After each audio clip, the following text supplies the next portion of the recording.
Good evening, everyone, and welcome back to Fear NOX.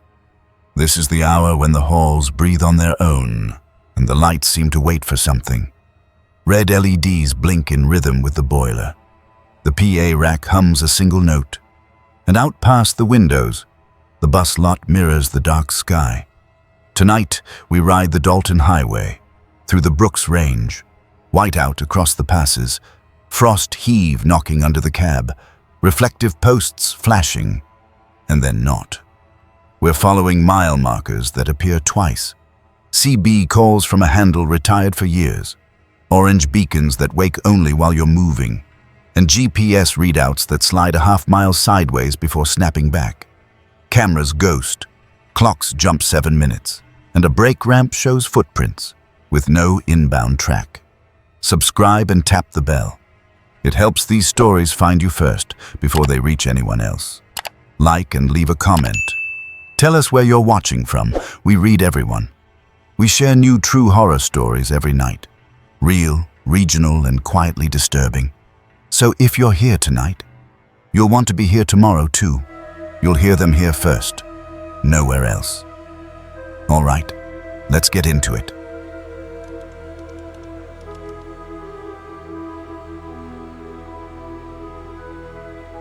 I was just past Gobbler's Knob, heading north, when the first flicker of unease settled in. A familiar chill that had nothing to do with the outside air. The whiteout had swallowed the world whole, turning the Alaskan highway into a tunnel of muted gray, and the familiar rhythm of the truck's engine was the only constant sound. It was then, through the swirling curtain of snow, that I saw the reflector glint of milepost 178. My name is Frank, and I've been running the Dalton for going on 20 years. This highway, it gets into your bones. It's a ribbon of asphalt and gravel, carved through a wilderness that doesn't care if you live or die, connecting Fairbanks to the oil fields of Prudhoe Bay. Most of the time, it's just me, the truck, and the long haul. You learn to trust your instruments, your gut, and the feel of the road under 16 wheels. My rig, an old Kenworth, was my home for weeks at a time, a steel cocoon against the relentless cold of the Brooks Range passes. I knew every frost heave, every pipeline pullout, every mile marker like the back of my hand. I had to. A mistake out here could mean days stranded, or worse. This particular run was an urgent delivery to Deadhorse, pushing through a late-season blizzard that had been building for hours. The CB had been quiet for a while, just static and the occasional distant crackle, everyone hunkered down, focused on their own stretch of the road. The first time I saw MP 178, I barely registered it beyond the usual mental tick. Just another marker, another few miles closer. My odometer clicked over, GPS confirming my progress, a steady march north. The whiteout was thick, visibility maybe 50 feet. The kind where the world flattens out, and the only depth comes from the swirling snow caught in the headlights. I remember thinking about a hot coffee, maybe a quick stretch at the next designated pullout. The truck was handling well, the chains biting into the packed snow. I'd been on the road for 12 hours, but fatigue wasn't setting in yet. Just that deep, bone-weary hum that becomes part of you. Maybe 15 minutes later, I saw it again. The same glint, the same number. Milepost 178. My first thought was simple. No way. I must have misread it, or maybe it was a trick of the light, the snow playing games with my perception. I glanced at the odometer. It had advanced by about 10 miles. My GPS unit, mounted on the dash, showed a clear progression, placing me well past where I should have seen 178 again. I frowned, shaking my head. It was impossible. You don't just re-encounter a mile marker on a straight stretch of highway. Not like that. I slowed down, peering through the windshield, but the whiteout was a solid wall. The marker was already behind me, fading into the swirling gray. I checked the CB again, a quick squawk. Anyone see anything weird out there? Mile markers acting up? Just static. No one else was reporting anything. I chalked it up to fatigue, or the sheer disorientation of the whiteout, and pressed on. But the seed of doubt had been planted. I kept one eye on the odometer, the other on the GPS. The Kenworth rumbled on, the only sound the engine and the hiss of the tires on the snow. Another 10 minutes went by, then another. The road curved slightly. A familiar bend I knew led to a long, straight section. And there it was again, MP 178. This time, there was no mistaking it. The reflective surface, the bold black numbers, it was the same marker. My heart gave a solid thump against my ribs. I looked at the odometer. It had advanced another 8 miles since the last time I'd supposedly passed 178. The GPS, still stubbornly showing me moving forward, now placed me nearly 20 miles beyond where the first 178 should have been. It was a physical impossibility. I slammed on the brakes, the truck shuddering, the air brakes hissing. I pulled over to the very edge of the road, the tires crunching into the snow. The engine idled, a low thrumming sound in the overwhelming silence of the whiteout. I stared at the milepost, barely visible through the snow. It stood there, stark and defiant, as if daring me to question it. I fumbled for my logbook, flipping back through the pages. I'd logged passing 178 almost half an hour ago. I even had a quick note about the unusually heavy snow at that point. My hands were shaking slightly. This wasn't fatigue. This wasn't a glitch. Something was profoundly wrong. I remembered the dash cam. It recorded continuously, a small, unblinking eye on the world outside. I navigated through the menu, pulling up the last hour of footage. The screen was small but clear enough. I fast-forwarded, watching the blurry whiteout, the occasional snowdrift, the faint outlines of the pipeline. And then, there it was. The first pass of MP 178. The camera caught the reflector, the numbers clear as day. I watched as the truck moved past it, the snow swirling. A few minutes later, the camera showed a distinct landmark, a closed gate for a pipeline access road, partially obscured by a drift, but unmistakable. I remembered that gate. I'd passed it. I kept watching. The footage continued, the truck moving forward. And then, impossibly, the same closed gate appeared again. The same snowdrift, the same angle. And immediately after, the glint of MP 178. It was identical, the same scuff mark on the base of the post, the same way the snow clung to the upper edge of the reflective panel. My breath hitched. It wasn't a trick of the eye. It wasn't a GPS malfunction. The dashcam, a cold, impartial observer, confirmed it. I had driven past MP 178, then past a specific closed gate, and then, after what my odometer and GPS insisted was 20-some miles of forward progress, I had passed the exact same gate and the exact same milepost again. The implications hit me like a physical blow. I wasn't moving forward in a straight line. Or if I was, the highway itself wasn't. It felt like the road had folded in on itself, or that I had somehow been shunted back in time or space. The whiteout, which had been merely an inconvenience, now felt like a living, suffocating presence, a veil over something unspeakable. I tried to reach out on the CB again. Anyone copy? This is Frank, northbound. Anyone getting weird readings on their instruments, or seeing things twice? Silence. Just the hiss of static, the distant, mournful howl of the wind. I was alone out here, truly alone, with a phenomenon that defied everything I knew about physics and navigation. I put the truck in gear, slowly, tentatively. I drove past MP 178 for a third time, the numbers seeming to mock me. I watched the odometer tick, watched the GPS screen, but they were now just numbers on a display, divorced from any real meaning. The road felt different under the tires, not just the usual frost heave, but a subtle, unsettling shift, as if the very ground was unstable. Every mile felt like a gamble. Was I making progress, or was I just repeating a loop, an unwilling participant in some cosmic joke? The cold outside the truck felt deeper now, more penetrating, as if the impossible reality had seeped into the very air. I drove for another hour, maybe 2, in a kind of daze. My eyes darted from the road to the dash, to the rear-view mirrors, half expecting to see the same milepost appear again, or the closed gate. It didn't, but the sense of dread didn't lift. It settled in, heavy and cold, a permanent passenger in the cab. I made it to Dead Horse eventually, delivered the load, and turned around, heading south. The whiteout had cleared, leaving behind a crisp, clear, brutally cold day. The mountains stood sharp against the sky. The pipeline snaked across the tundra. Everything looked normal, but I knew it wasn't. I drove past MP 178 on the southbound run, just another number on the side of the road.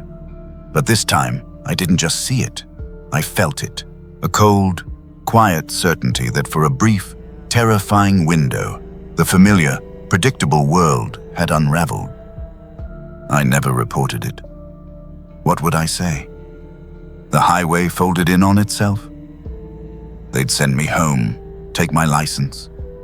But every time I pass that marker now, whether northbound or southbound, I glance at the dash cam, and I listen to the silence of the CB, and I remember the impossible glint of a reflector, appearing twice in a world that only allows things to happen once.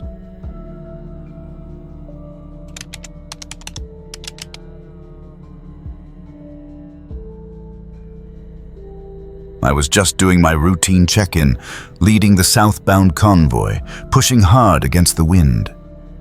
The Dalton highway was a ribbon of ice and whiteout. The Brooks Range a ghostly presence on either side, the temperature a solid 40 below. Then, through the hiss and skip of the CB, a voice answered that shouldn't have been there. My name is Frank, and I've been running the Dalton for 27 years.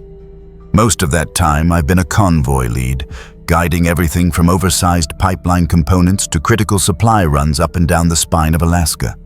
It's a job that demands focus, patience, and an almost preternatural sense for the road and the weather. You learn to read the snow, feel the ice under your tires, and listen to the static on the CB like it's a language. Up here, your radio is your lifeline, your only real connection to anyone else for hundreds of miles. We were heading south, a string of 4 heavy haulers loaded with specialized equipment for a pipeline maintenance project near Fairbanks. The run had been brutal from the start. A late-season blizzard had swept in, turning the already treacherous Atigun Pass approach into a blind crawl.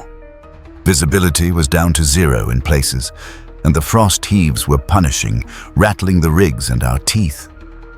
It was standard procedure to run a comms check every hour, especially in these conditions. Keeps everyone awake, ensures no one's dropped off the net, and helps gauge distances in the whiteout. I'd just cleared a particularly nasty patch of black ice, felt the trailer sway, and then caught it. My heart was still thumping a little harder than usual. I keyed the mic. All right, convoy, this is Lead. Radio check south of Atigun, mile 248. Give me your handles, over.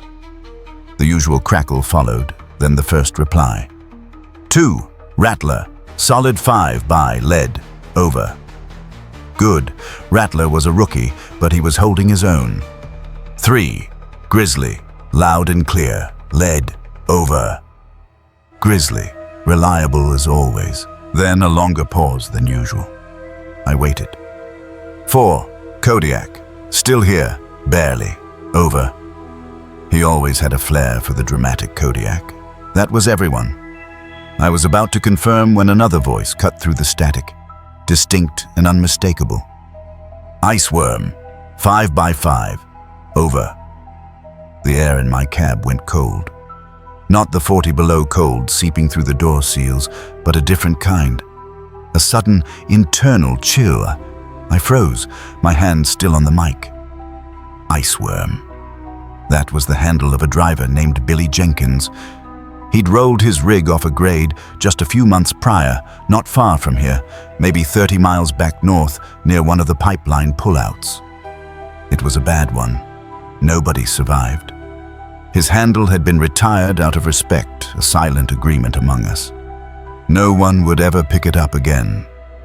I glanced at my dashboard recorder, a small digital unit I used to log unusual road conditions or incidents.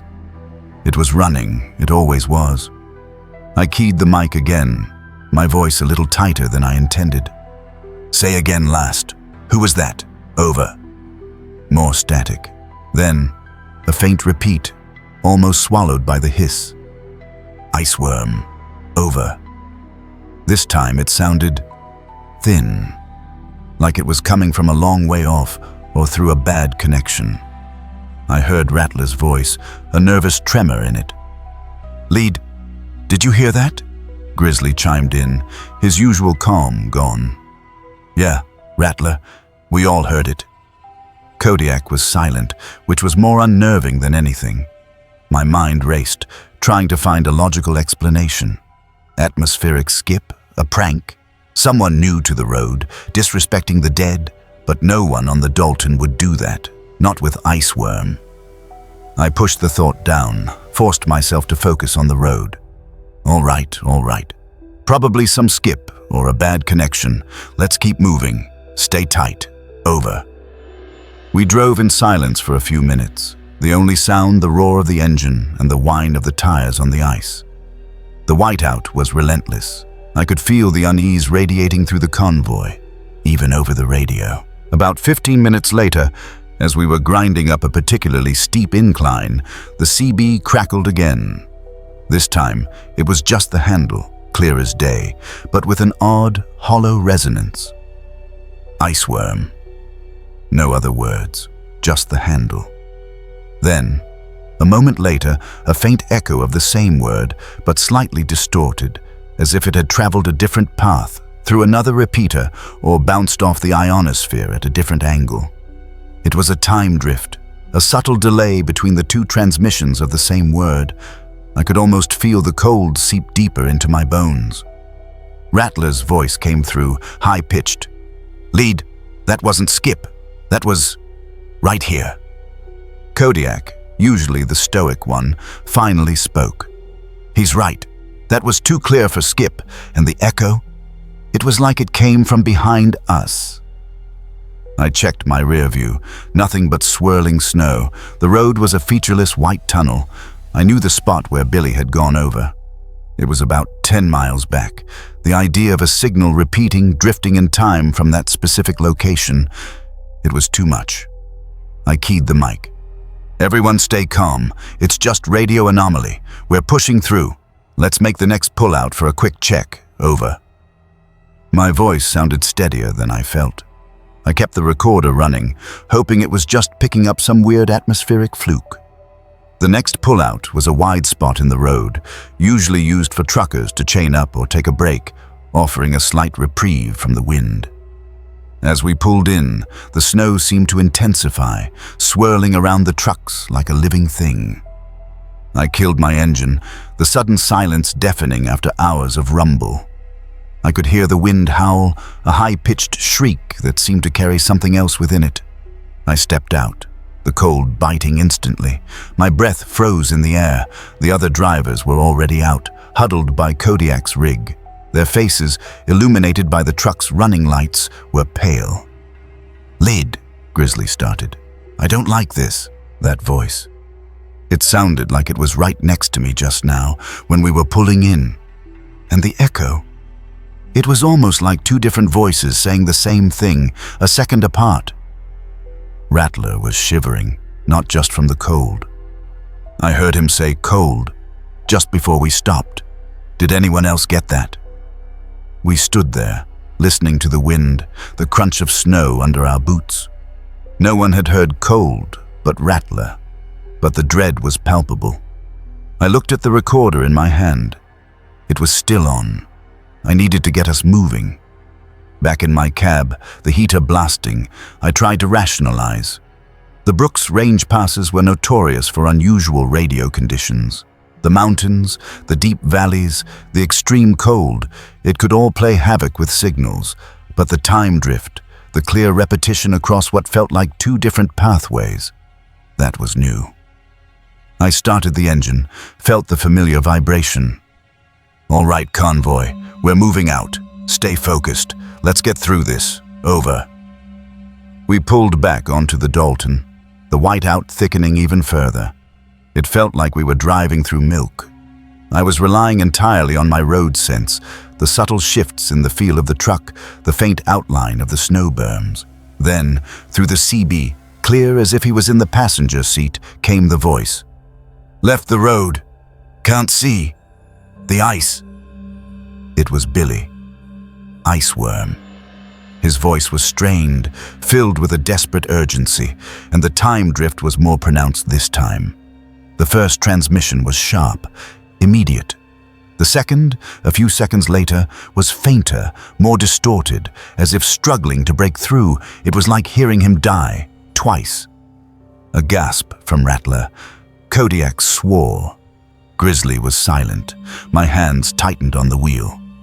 This wasn't Skip. This wasn't a prank. This was something else entirely.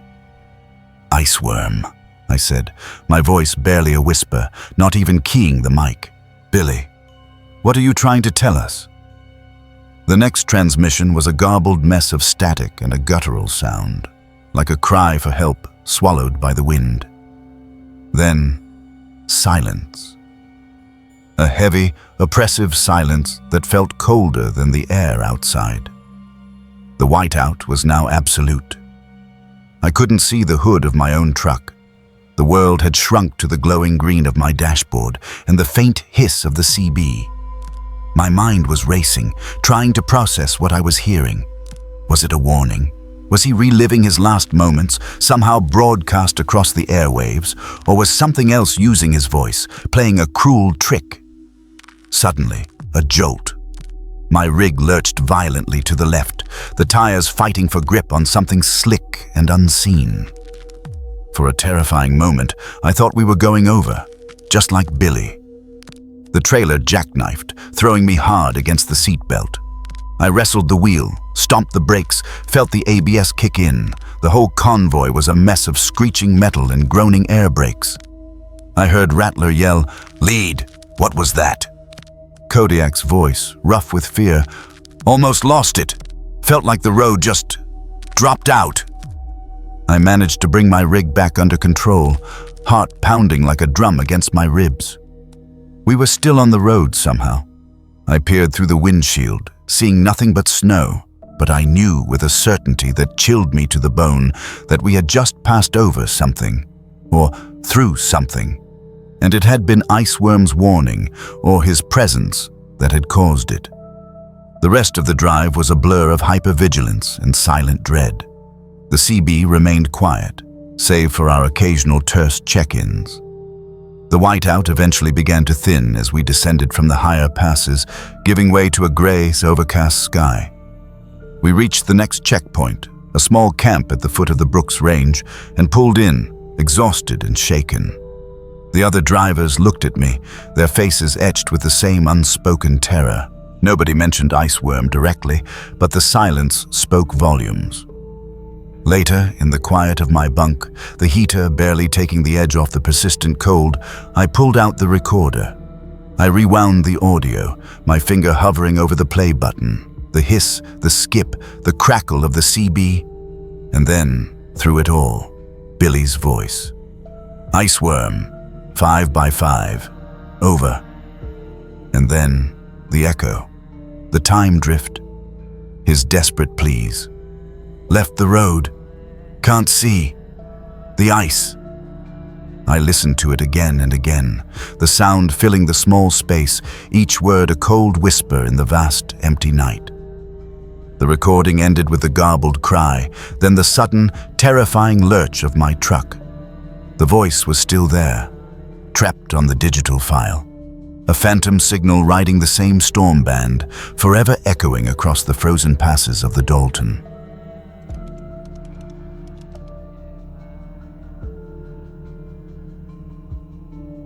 I was pushing through another long haul, the hum of the engine a constant drone against the endless dark of the Arctic night. Outside, the world was a blur of black spruce and snow, the air so cold it felt brittle. And then, Far ahead, a flicker of amber light caught my eye, a flash that shouldn't have been there. My route was the Dalton Highway, a ribbon of ice and gravel stretching north, a lifeline for the oil fields and a test of endurance for anyone who drove it. This was deep winter, the kind where the sun barely clears the horizon for a few hours, if at all, and the rest is a vast, star-pricked blackness. My truck, a Kenworth, was my world for weeks on end, a warm, vibrating cocoon against the indifferent wilderness of the Brooks Range passes. I'd been running this road for 15 years, knew every frost heave, every turn, every designated pipeline pullout. These pullouts, often just wide spots in the road, were where maintenance crews would stage equipment, or where drivers could briefly stop to check their load or chain up. Many had old, defunct equipment, relics from past projects left to rust and be buried by snow.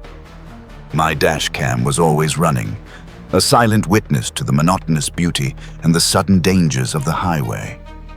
Sometimes I'd make a quick audio note just for my own records, or if I spotted something unusual. CB chatter was my only real company, a crackling chorus of other drivers, their voices disembodied, carrying warnings of whiteouts or updates on road conditions. It was a routine, a rhythm, almost a meditation until that night. The amber flash was subtle at first, just a ghost in the swirling snow, miles ahead. I squinted, adjusting my night vision, wondering if it was a reflection or perhaps a distant pilot car. But it was too high, too isolated. As I closed the distance, the shape resolved itself. A beacon, the kind you'd see atop heavy construction equipment or marking a temporary work zone. It was spinning, a slow, deliberate rotation, casting a warm, pulsing glow against the stark white landscape. My gut tightened. This was Pipeline Pullout 7, a spot I knew well. There was nothing active there. No ongoing work, no reason for a beacon. As my headlights cut through the last stretch of darkness, directly illuminating the pullout, the beacon abruptly cut out. Just stopped. The amber light vanished as if someone had flipped a switch. I slowed, peering into the blackness of the pullout, but saw nothing. No truck, no crew, just the faint outline of the pipeline's insulated pipes snaking into the distance. I shook my head, figuring it must have been a trick of the light, or maybe a faulty old unit finally giving up the ghost. I made a quick mental note, something about a flickering light at Pullout 7, and pressed on, the incident already fading into the background of 1,000 other highway anomalies. A week later, on my return trip south, the memory of the beacon was long gone, replaced by the immediate concerns of a developing ground blizzard. Visibility was dropping fast, the wind whipping dry snow into a thick, disorienting haze. I was leaning forward, knuckles white on the wheel, when I saw it again. The amber light, spinning. At Pullout 7. This time, there was no mistaking it. It was distinct, a bright, pulsing orb in the swirling whiteout, cutting through the gloom. My speedometer read 45 miles an hour, a crawling pace in these conditions. I watched it, a strange fascination creeping in. It spun steadily, a mechanical dance against the chaos of the storm. As I drew closer, maybe a quarter mile out, I started to brake, thinking I needed to report this, that some crew had left equipment active. My foot was still on the pedal, the truck slowing, when the light snapped off.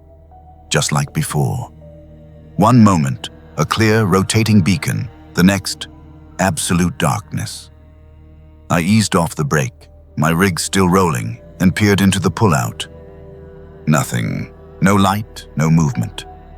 But this time, as I passed the entrance, I thought I heard it, a low, rhythmic hum, almost imperceptible over the rumble of my engine, but distinct enough to register. It was the sound of a generator, working quietly in the cold. It only lasted a second, then my truck's roar swallowed it. That night, back at the camp, I pulled up the maintenance sheets for that section of the pipeline. Pullout 7 was listed. Equipment, out of service. No active projects, no power. The next few runs, I found myself watching for it. It became a morbid curiosity, a strange game of cat and mouse. Every time I passed Pullout 7, heading north or south, the beacon would be active. And every time I slowed, or even just thought about slowing, it would cut out. It was never on when I was stopped, never. I tried to catch it. Once I pulled over a mile down the road, killed my engine, and waited in the frigid silence. Nothing, not a flicker. Another time I tried to approach it from the opposite direction, hoping to surprise it. I saw it spinning as I passed, then quickly turned around, tires crunching on the packed snow. By the time I was back at the Pullout, it was dark. The generator hum, however, was clearer this time, a steady, low thrum against the vast quiet. It was like the Pullout itself was breathing. I mentioned it on the CB casually, trying to sound nonchalant. Anyone else seen that old beacon at Pullout 7 acting up? Silence. Then a gruff voice. Nah, that thing's been dead for years. Probably just ice on your windshield playing tricks, buddy. Another chimed in. Whiteout can do funny things to your eyes, driver. Get some rest. No one else had seen it. It was just me. This isolation, this feeling of being the only one made it worse. It wasn't just a malfunction. It was something personal. It was reacting to me, or to my truck. The next time, I was determined.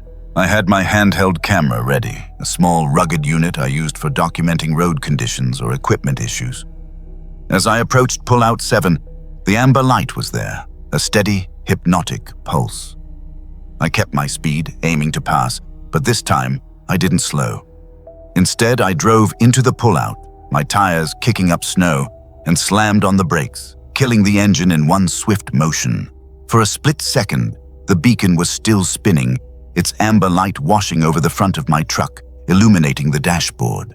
Then, with a faint click, it died. The sudden silence was deafening after the roar of the engine. And then, the hum. Clear, unmistakable, vibrating through the cold air, a low, persistent thrum, coming from somewhere within the Pullout, deeper in the snowdrifts where the generator would be housed. I sat there, shivering, not from the cold, but from the sudden, profound realization. It wasn't just cutting out when I stopped. It was cutting out when I intended to stop. It was aware. I needed to see it up close. I needed to understand. The next time I was on the Dalton heading north, I planned it. I passed Pullout 7, saw the beacon spinning as usual, then continued for another half-mile. I found a small hidden dip in the road, barely wide enough to pull my rig mostly out of sight. I killed the engine, grabbed my handheld camera, and started walking back. The air was still, sharp, biting at my exposed skin. The snow crunched loudly under my boots.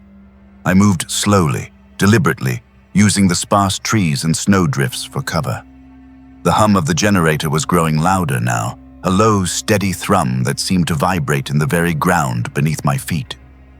I could see the Pullout ahead, the faint outline of the beacon on its pole, dark and inert. No light. I found a spot behind a large snowdrift, hunkered down, and waited. The cold was seeping into my bones, but I barely noticed. My breath plumed in the frigid air.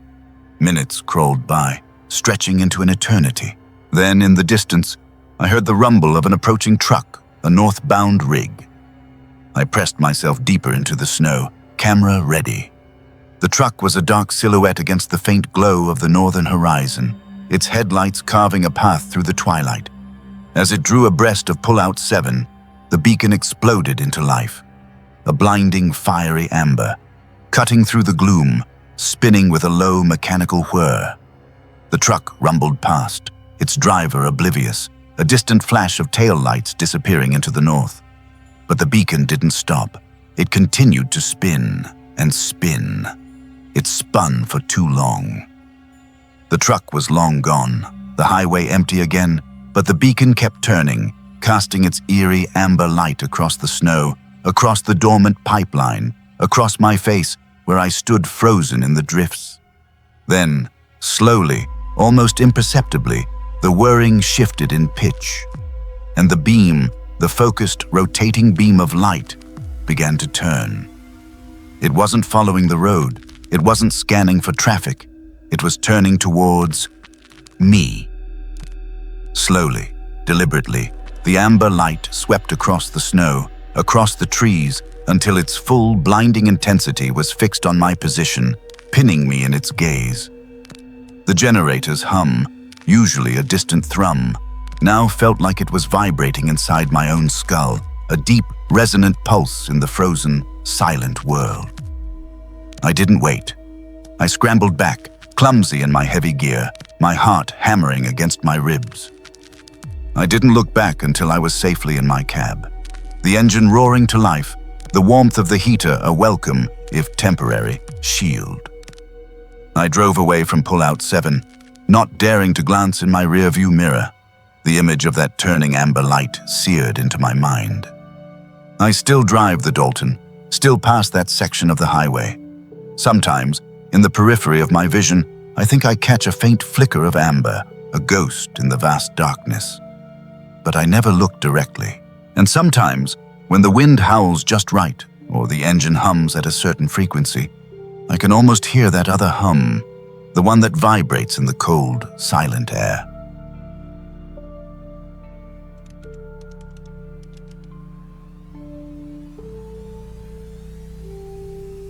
I was checking the pressure on a set of new culvert sensors, kneeling in the frozen gravel, when the faint glow caught my eye.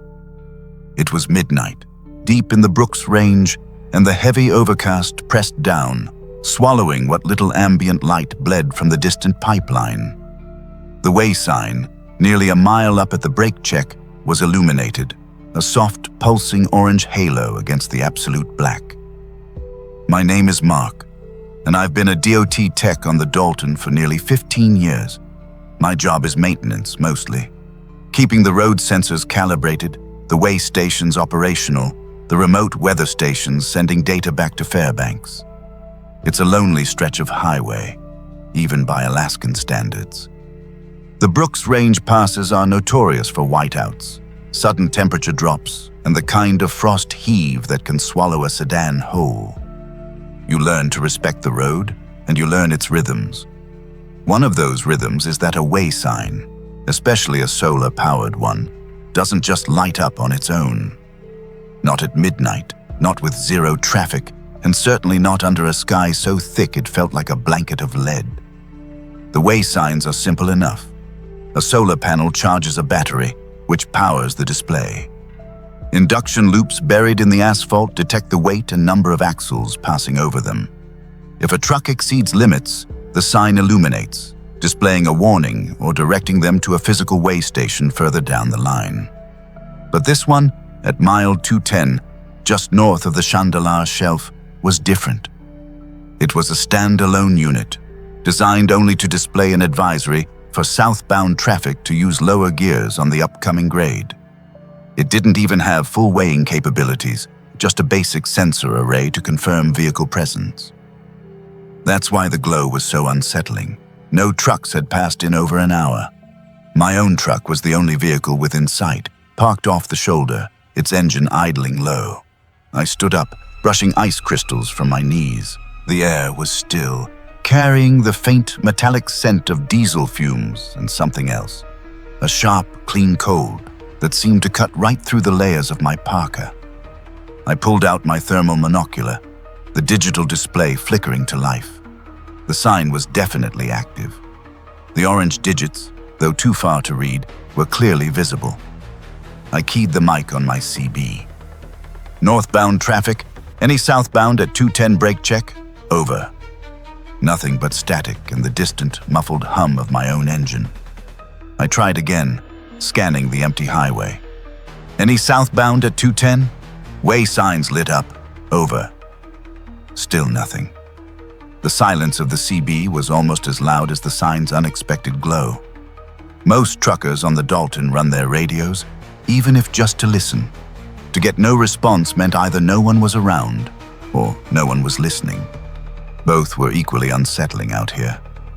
I decided to drive up and check it out. It was a short run, maybe 5 minutes. The truck's headlights cut through the darkness, painting the snow-dusted asphalt in stark relief.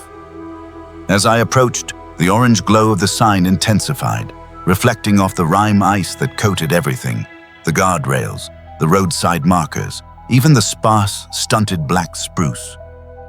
When I pulled into the brake check pullout, killed the engine, and stepped out, the silence was profound. The only sound was the faint creak of my boots on the frozen ground and the distant, almost imperceptible whine of the pipeline. The sign stood maybe 10 feet tall, its display panel facing south. The orange digits were pulsing softly, a steady, rhythmic beat that felt almost like a heartbeat. But it wasn't displaying any numbers, just a blank, orange light, like a giant, empty screen.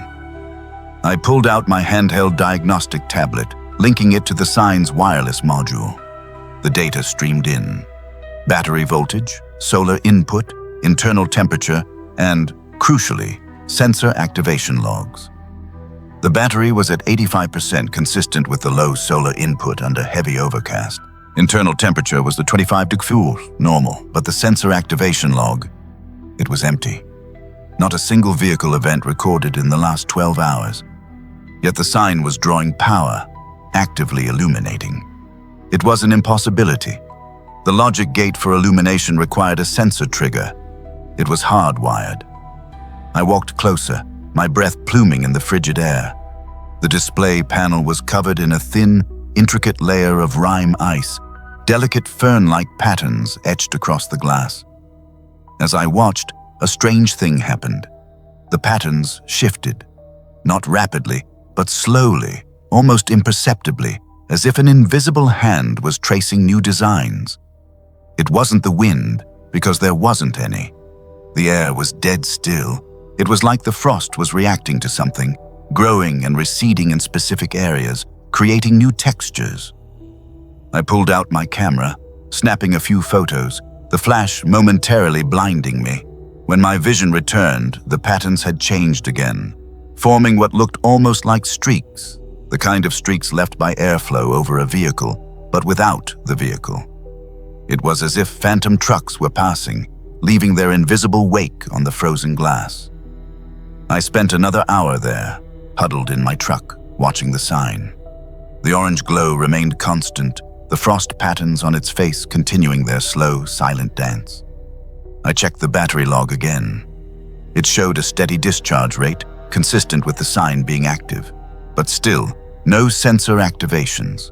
It was like the sign was being told to turn on, but the command wasn't coming from the road sensors. It was coming from somewhere else, or something else. I felt a chill that had nothing to do with the temperature. This wasn't a malfunction. This was an anomaly.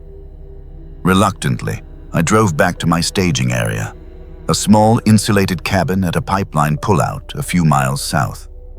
I filed a report detailing the unauthorized illumination and the lack of sensor data. I attached the photos of the frost patterns. My supervisor, a gruff old-timer named Dave, called me back within the hour. "Mark, you sure you're not seeing things? Mild 210. That's just a basic advisory sign. No way it's lighting up without a trigger."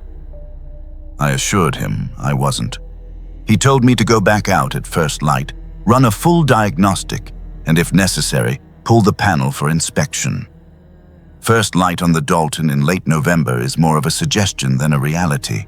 It's a perpetual twilight, a muted gray world where the sun never quite crests the horizon. I was back at the brake check before 9 a.m., the sky still a bruised purple. The sign was off now, a dark, silent monolith against the pale horizon. The rime ice was still there, but the intricate patterns I'd seen last night were gone, replaced by a uniform, undisturbed layer.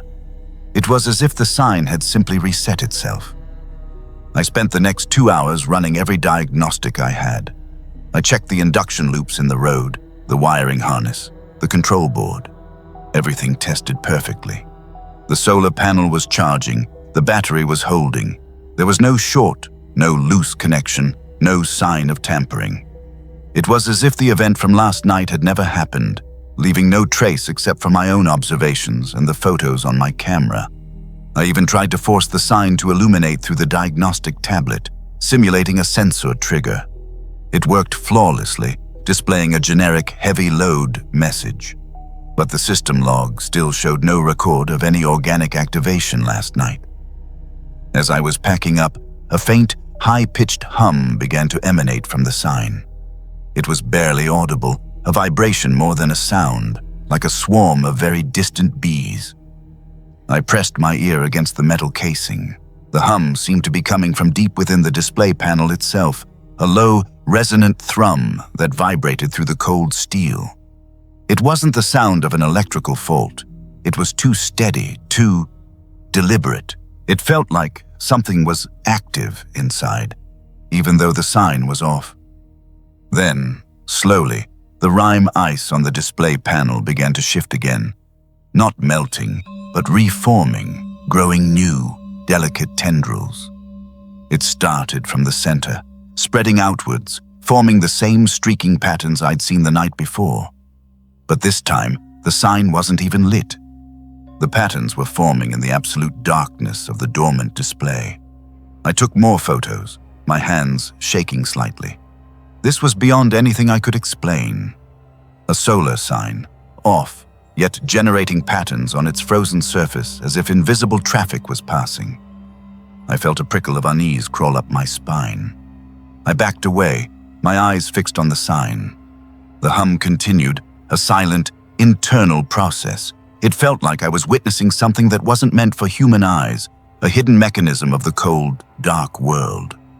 I pulled the main power cutoff to the sign, plunging it into complete inertness. The hum died. The frost patterns, deprived of whatever energy was causing them to shift, stopped their slow dance. For a moment, the world felt normal again, just cold and silent, but the image of those shifting patterns, those phantom streaks on the dark glass, was seared into my mind. I knew I couldn't leave it like that. I had to report it again, emphasize the hum, the frost. Dave was less than pleased. He suggested I take a few days off, citing environmental stress. He said there was no record of any such phenomenon, and that the internal diagnostics I'd run proved the sign was functioning normally. He even joked about ghost truckers. But I knew what I saw. I knew what I heard. I pulled the entire display panel, loaded it into my truck, and replaced it with a spare. The old panel is now sitting in a heated storage bay in Fairbanks, waiting for a full teardown by the senior electronics team. They'll find nothing. I know they won't. Sometimes, when I'm driving the Dalton late at night, especially when the overcast is thick and low, I glance up at mile 210. The new sign is there, dark and silent, just as it should be. But I still feel it, that quiet hum, that sense of an unseen presence. And I still see it in my mind's eye, that soft orange halo, pulsing against the absolute black, the rime ice on its face slowly, impossibly shifting.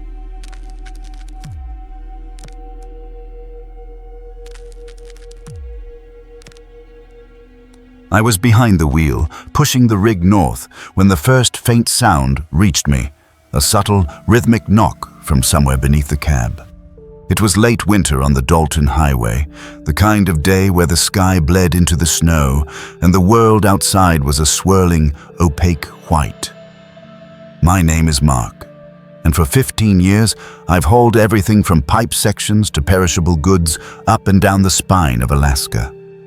The Dalton isn't just a road, it's a living entity, constantly shifting, breathing ice and wind. You get to know every groan of your truck, every creak of the suspension, every change in tire hum. Your rig becomes an extension of yourself, and its sounds are your language of survival. That day, the language shifted. It was a routine run, heading toward the Brooks Range passes with a load of supplies for the oil fields. The air was thick with fine, wind-whipped snow, reducing visibility to a few truck lengths. The heater was blasting, keeping the cab a small, warm bubble against the biting cold outside. The engine hummed its familiar, deep rumble. The tires hissed against the packed snow and ice. I had my usual playlist on low, just enough to fill the silence without distracting from the road. The knock was faint at first, barely perceptible over the engine. A hollow, almost metallic thud, repeating at irregular intervals. Not a consistent rhythm like a loose drive shaft, nor the sharp crack of a frost heave. It felt lighter. I frowned, adjusting my grip on the wheel. I'd just done a full pre-trip inspection in Fairbanks. Everything had been solid. The rig was a Freightliner Coronado, well-maintained, a workhorse that had seen me through countless runs. I trusted it with my life. I checked the dash, scanning the gauges. Oil pressure, coolant temperature, air brakes, all nominal. No warning lights. I listened intently, trying to isolate the sound. It seemed to come from the left side, somewhere under the driver's door, maybe toward the front axle. A rock caught in the wheel well. Ice buildup. It was common, especially in these conditions. I slowed down slightly, easing off the accelerator. The knock persisted, still faint, still out of sync with the truck's movement. It was almost as if it had its own tempo. After a few minutes, when the sound didn't resolve itself, I decided to pull over at the next designated pipeline pullout. The whiteout was too thick to safely stop on the shoulder. These pullouts are spaced every few miles, small gravel clearings where drivers can chain up, check their loads, or just take a breather. I signaled, gently brought the rig to a stop, and set the air brakes. The hiss of the escaping air filled the cab, then silence. Absolute, profound silence, broken only by the low howl of the wind and the soft patter of snow against the windshield. The knock was gone. I killed the engine, grabbed my heavy parka, and stepped out into the frigid air. The snow instantly clung to my eyelashes, melting into cold streaks on my face. I walked around the truck, kicking at the tires, checking the suspension, peering under the chassis with my flashlight. Nothing. No loose parts, no dangling debris, no obvious ice chunks that could have caused such a sound. The undercarriage was clean, dusted with fresh snow. I even checked the mud flaps. Everything was secure. Puzzled but satisfied that there was no immediate danger, I climbed back into the cab, started the engine, and eased back onto the highway. The knock returned within 5 minutes. It was clearer this time, more resonant, a distinct thump, thump, thump that seemed to emanate from just beneath my feet, yet still felt external. It wasn't the metallic clang of something broken. It was duller, almost hollow, like a heavy rubber mallet hitting packed snow or frozen earth. I listened, my heart beginning to pick up its pace. This wasn't right. My rig had never made this sound. I tried to dismiss it, to rationalize it as some unique acoustic effect of the whiteout, the sound bouncing off the snowbanks, but the rhythm was too consistent, too close. I reached for the small, ruggedized camera mounted on the dash, its lens pointed forward, and activated the external chassis microphone. I'd installed it years ago, mostly for documenting road conditions or potential hazards, sometimes just to record the unique sounds of the highway. I wanted a record of this. The red light on the camera blinked, indicating it was recording both video and audio. The mic was a high-sensitivity unit designed to pick up subtle sounds, and as I listened through the rig's internal speakers, the knock came through with unnerving clarity. It was a low, resonant thump-thump, thump-thump-thump. It sounded deliberate. I grabbed the CB mic. Any rigs northbound on the flats, past the Atigun grade? Anyone hearing anything unusual out there? I waited, listening to the static crackle. Sometimes in these remote stretches, you wouldn't get a response for hours, but the CB was usually alive with chatter, especially in poor conditions. Today, it was mostly dead air. A few seconds later, a heavily distorted voice broke through, cutting in and out. "Static, nothing static. Just the wind static, you got trouble, buddy." The voice was too garbled to identify, too faint to be helpful. I tried again, but only received more static. The isolation pressed in. The knock continued. It wasn't just rhythmic now. It seemed to shift. Sometimes it felt like it was directly under the cab. Then it would move, sounding like it was just behind the front left wheel, then the right. Always just out of sight. Always just beyond the reach of a clear visual. I pressed my face close to the side window, trying to peer through the swirling snow, but there was nothing. Just the endless, featureless white. The camera footage, I knew, would show only a blurry, snow-filled void. But the mic was picking it up, faithfully recording the persistent, unsettling thump, thump, thump. It felt like something was pacing me, keeping pace with the rig, unseen in the blizzard. Hours crawled by. The light outside began to fade, though in the whiteout, it was hard to tell if it was afternoon or late evening. My nerves were frayed. Every time I thought the knock had stopped, it would return, sometimes louder, sometimes softer, but always there, a constant, unnerving companion. I tried to distract myself, focusing on the road, on the precise movements of the wheel, but the sound had burrowed into my mind. It wasn't just a sound anymore, it was a presence. I decided to make another stop. There was a larger pullout ahead, one I often used to check my load before the final push to Dead Horse. It was wider, more sheltered from the wind. I slowed the rig, signaled, and began to pull off the main road. The knock continued right up until the moment I pressed the brake pedal. As the air brakes hissed, the truck shuddered to a halt. The engine idled for a moment, then I switched it off. The silence was immediate, absolute. The wind was still howling, snow still swirling, but the knock, it was gone. I sat there, gripping the steering wheel, listening. The only sounds were the faint creaks of the cooling metal of the truck and the muffled roar of the wind outside. I held my breath, waiting for it to return. A minute passed. 2, 3, nothing. I let out a slow breath, feeling a wave of exhaustion wash over me. Maybe it was just ice after all. Maybe it had finally broken free when I braked. Then I heard it. It wasn't under the truck. It wasn't near the truck at all. It was outside, distant, moving. Thump, thump, thump, thump, thump. It was fading. The sound was receding into the whiteout, moving away from my parked rig, continuing its rhythmic journey. It passed the front of the truck, moving steadily northbound, the sound growing fainter with each beat. It sounded like it was walking. My blood ran cold. It wasn't on the truck. It had never been on the truck. It had been following the truck, and now it was continuing on its own. I fumbled for the camera, hitting the record button again. Even though I knew the visual would be useless, I just needed the audio. I pressed the external mic to full gain, straining to hear.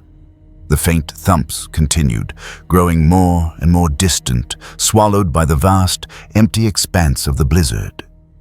It sounded like it was heading towards some unrecorded milepost, some place beyond the known markers, a destination that didn't exist for anything human. It was just walking away. The last faint echo of the knock faded completely into the howl of the wind. I sat there in the cab, the engine cold, the whiteout still swirling. The silence that followed was not peaceful. It was a heavy, suffocating silence. I had the recording, a clear audio log of the knock, right up to the point it separated from my rig and continued its journey into the desolate Alaskan wilderness. I played it back, listening to the hollow, deliberate rhythm, the sound that had paced me for hours, the sound that had passed me by. And as the playback ended, I looked out into the featureless white, imagining it still out there, moving steadily north, a solitary, rhythmic presence on a highway that holds more secrets than miles.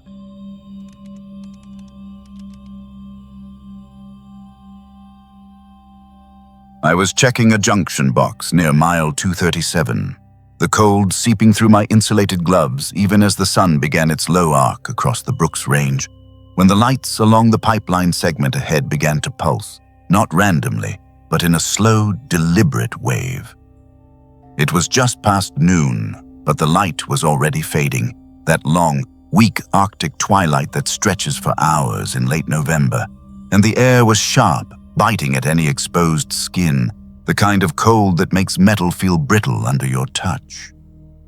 The first thing I noticed was the way the sodium lamps, spaced every quarter mile or so along the pipeline, dimmed and then brightened, one after another, as if someone were running a finger along a row of switches.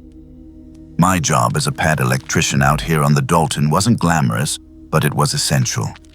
We kept the lights on, the sensors active, and the communication lines clear for the Trans-Alaska pipeline. It was a lonely existence mostly, spent fighting the elements and the constant wear and tear of the wilderness. I'd been working this stretch for 5 years, from the Sag River to the Atigun Pass, and I knew every frost heave, every pullout, every bend in the line. The routine was my anchor: daily checks, weekly maintenance runs, the occasional emergency repair when a blizzard took out a transformer or a sensor array. The pipeline itself was a living thing in this landscape, snaking across the tundra over the mountains, a constant hum of oil beneath its insulated skin. We were its nervous system, making sure every pulse was steady, every signal clear. That day, the wind was picking up, a low, mournful sigh from the north, carrying the scent of ice and distant snow. It was a familiar sound, one I'd learned to live with, to tune out, but that afternoon, something about it felt different, more insistent. I finished with the junction box, tightening the last bolt until it bit into the frozen metal, and then stood up, stamping my feet to get the blood flowing, my breath plumed white, instantly freezing to the hairs on my hood. The pipeline lamps continued their strange performance, a slow, silent ripple of light moving from west to east, away from my position. It was too consistent to be a power surge, too isolated to be a general grid issue. I pulled out my light meter, a small, rugged device I kept clipped to my belt, and aimed it down the line. The readings confirmed it, a distinct drop in lumen output as the wave passed, followed by a return to normal, then a slight over-brightening before settling back. It wasn't a malfunction, it was a sequence. Like a shadow was passing over each lamp, but not a shadow I could see. Not a shadow from a cloud because the sky was clear, a pale, bruised purple at the horizon.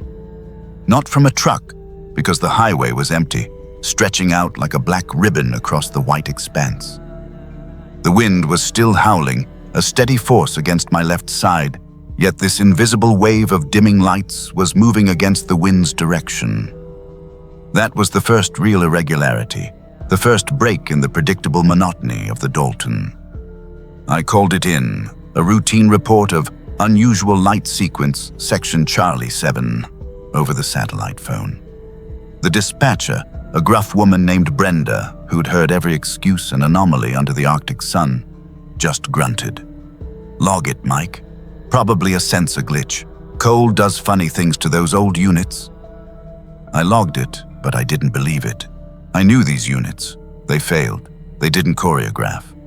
I spent the next hour driving my truck slowly along the segment, checking each lamp post, looking for any physical damage, any loose wiring, any sign of an animal nest that might be interfering with the sensors.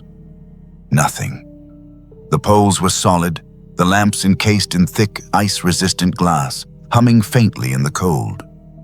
The ground around them was undisturbed, just packed snow and the occasional patch of black ice where the wind had scoured it clean. The only thing out of place was the memory of that slow, deliberate dimming and brightening.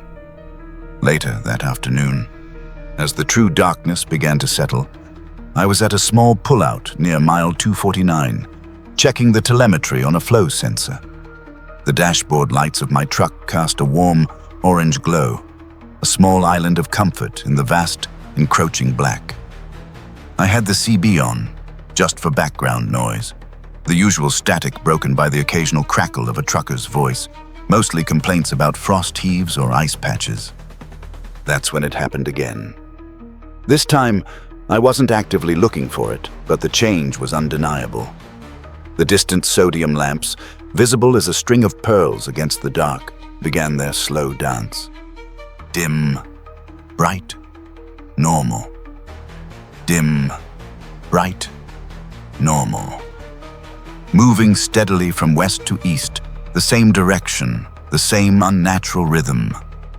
It was slower this time, almost stately, taking perhaps 20 seconds for the wave to pass over a single lamp. And this time, I saw it, or thought I saw it. A ripple of darkness, distinct from any cloud or passing truck, began to move across the snow-covered lane, directly against the wind that was already tugging at my truck. It was a subtle thing, like a shadow cast by something incredibly large but almost translucent, something that absorbed just enough light to make the lamps falter as it passed. It wasn't a solid shape, not a defined edge, but a distortion, a momentary blurring of the landscape, a deeper shade of night moving across the snow. My heart started to beat a little faster, a dull thud against my ribs. I grabbed my cam, a small handheld thermal imager, and pointed it towards the approaching wave. The screen showed nothing but the uniform cold of the tundra, the faint heat signature of the pipeline, and the bright, artificial warmth of the lamps. No anomaly, no heat source, just the cold, empty expanse. I tried to rationalize it. Refraction, ice crystals in the air, a trick of the eye, amplified by the isolation and the long hours. But the light meter in my hand, which I'd pulled out again, didn't lie. The lumen drop was real, consistent and moving. I leaned forward, pressing my face against the cold glass of the windshield, trying to pierce the gloom to find the source. There was nothing, just the endless, empty road, the silent pipeline, and the vast, indifferent sky. The wind howled, a rising crescendo that seemed to mock my attempts at logical explanation. Then, the static on the CB intensified, and a voice broke through, ragged and strained. "Breaker 19, this is Big Rig Bob, northbound near Charlie 7. Anyone else seeing this? This thing?" The lights. They're going out. Not out, but dimming, like a wave, moving against the wind. What in the hell is that? My blood ran cold. Charlie 7, that was my segment.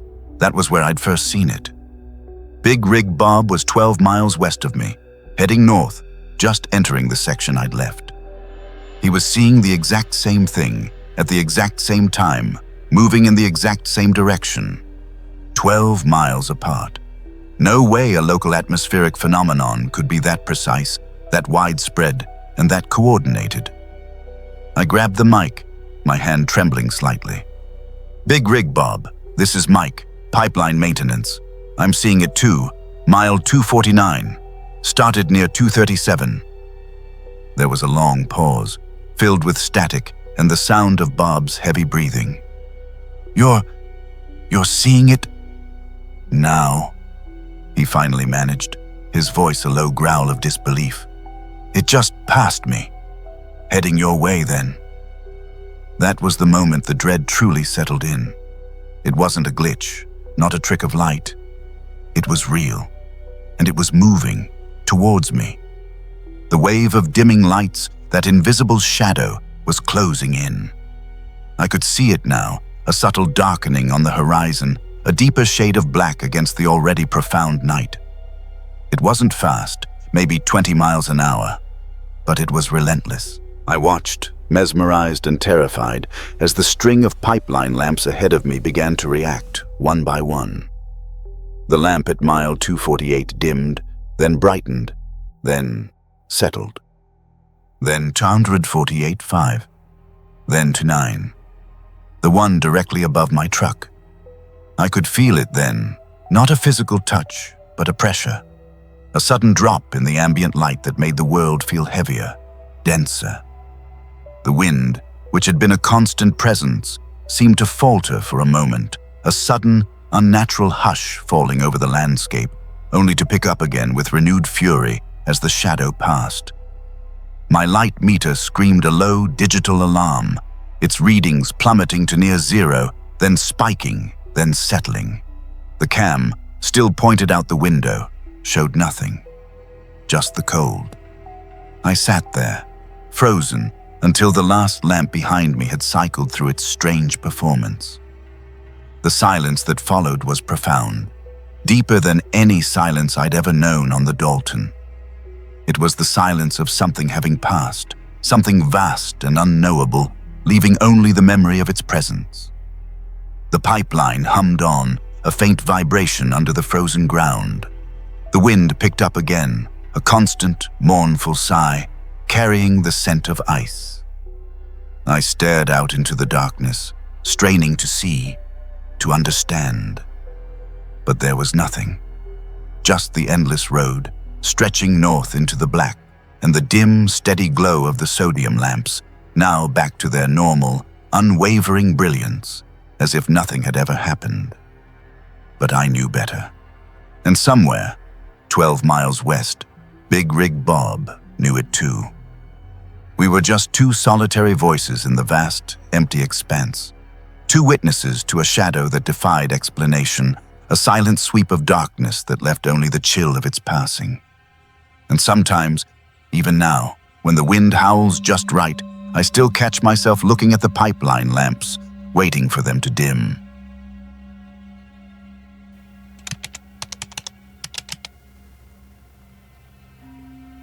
I was hauling a twin trailer load of jet fuel north on the Dalton highway, pushing through a gathering whiteout, when my GPS display flickered, then settled on a number that made no sense.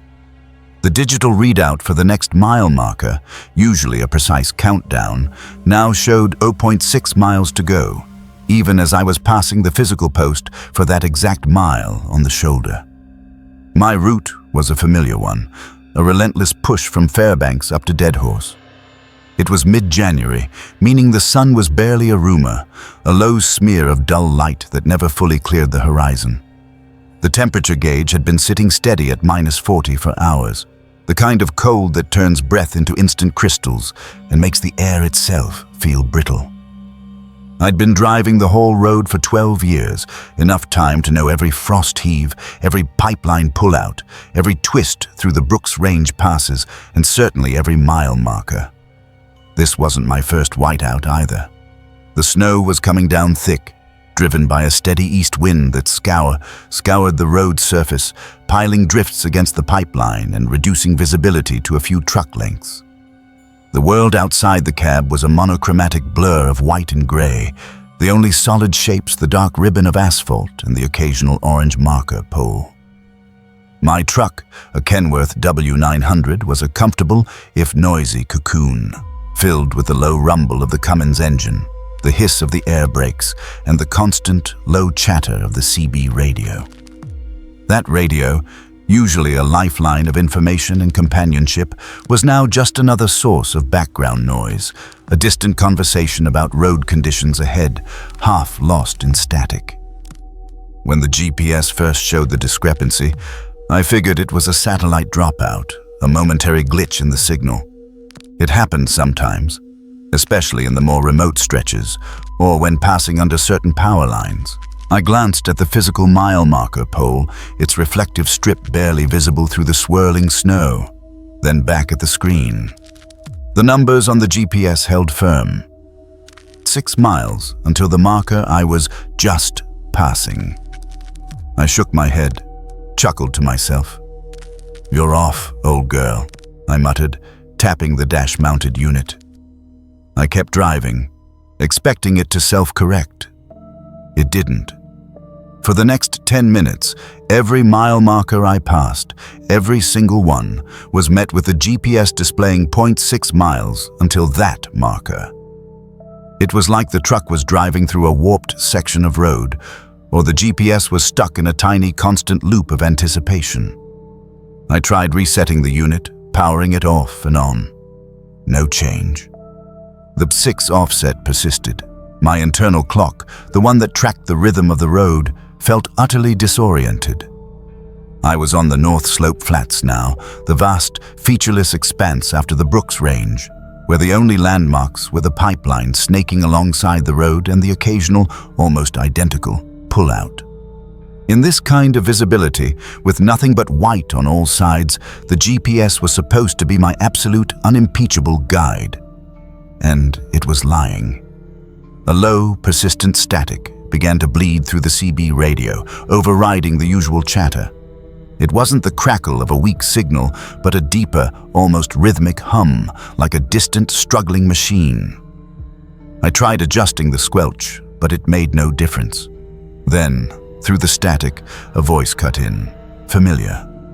It was Dave, another fuel hauler, talking about a patch of black ice near Pump Station 4.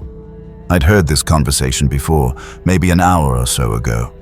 I remembered responding to him, telling him I'd watch out for it. But now, it was playing again, verbatim. Dave's voice, the exact phrasing, the tone, it was identical. I waited, listening. My own voice, my earlier response, came through the speaker, just as I remembered saying it. It was like listening to a recording, but it was happening live, right now, as if time itself was echoing. I felt a cold knot tighten in my stomach. The whiteout outside seemed to press closer against the windows, a solid wall.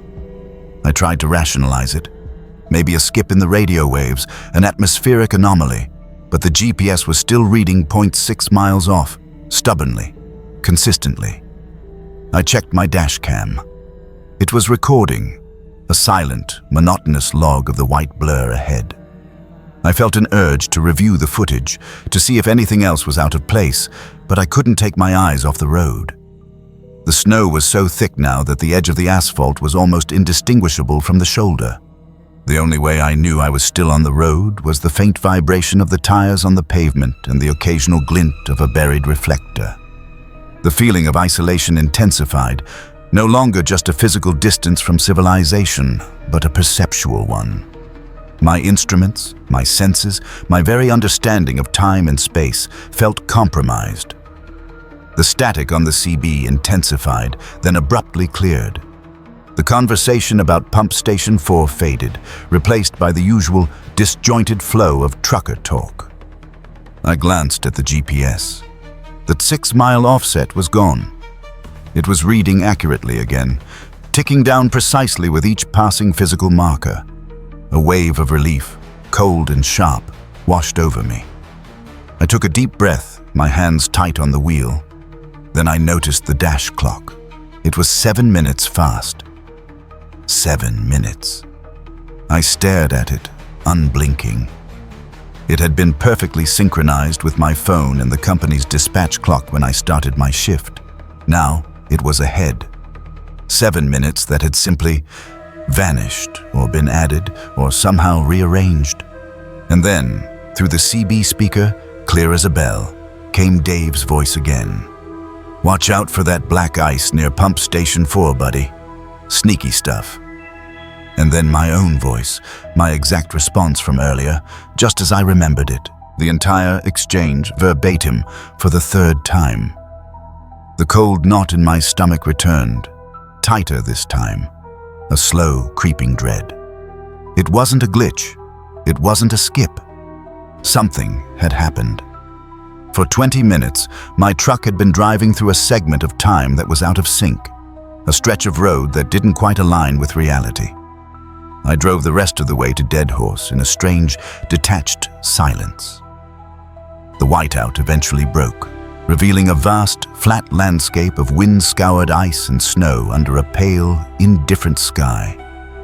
The pipeline, usually a reassuring constant, now seemed to stretch into an impossible distance, a metal serpent coiling through a world that felt suddenly alien.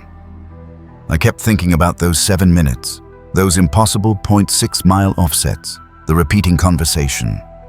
I checked my dash cam footage when I finally pulled into the yard at Prudhoe Bay.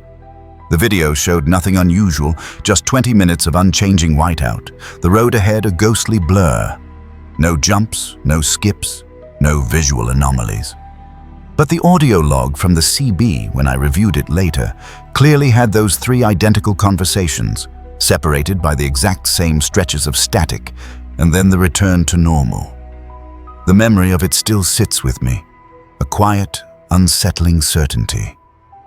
Out there, on those desolate North Slope flats, where the wind howls and the cold bites, there are stretches of road where time doesn't quite flow as it should.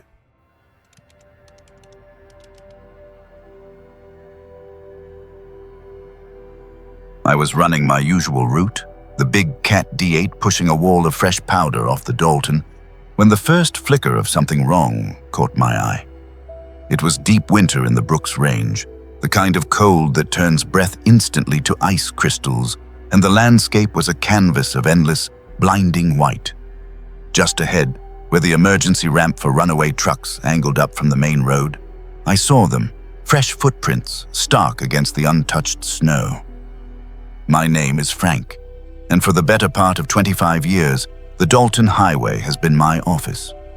I've seen just about everything this stretch of Alaskan wilderness can throw at a person.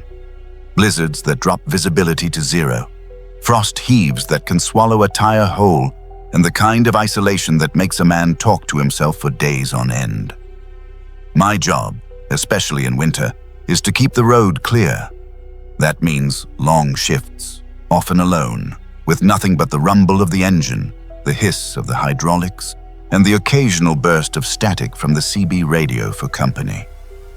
This particular stretch was north of Atigun Pass, notorious for its sudden whiteouts and brutal wind chill, a place where the pipeline snakes alongside the road like a frozen serpent, disappearing into the vast, empty landscape. The emergency ramps are a common sight out here, built into the side of the hills at steep grades, designed to slow down a runaway semi with deep gravel. They're usually pristine, untouched except by the wind and the snow. Truckers avoid them unless it's a matter of life or death, and even then, it's a controlled, desperate maneuver.